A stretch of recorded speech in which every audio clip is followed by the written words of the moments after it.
Hey guys, welcome back to the channel Achieving Online Freedom. In this video today, I'm going to show you on how to fix the Facebook session expired problem. I'm going to show you a couple methods on how you may be able to fix this. So let's go ahead and get started.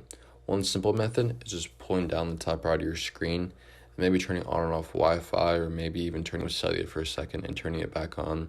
Sometimes you might just have a bad Wi-Fi connection and it's just not working. Another thing you can do is head over to the App Store, search up Facebook. You want to make sure that Facebook is updated.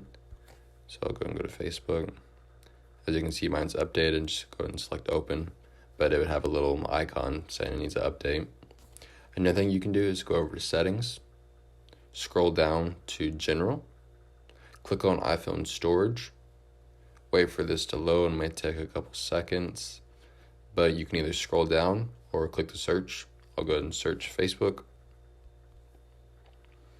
Once I'm here, you can offload the app. All this will do is free up storage used by the app, but keep its documents and data. So when you do this, none of your data is gone.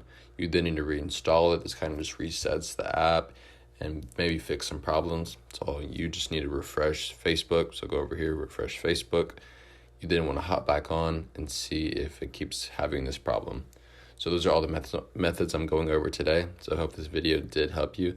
If it did, please make sure to like and subscribe to my channel. I'm trying to reach 1,000 subs by the end of the year, and I cannot do it without your help. I just want to say thank you for watching, and I will see you in the next one.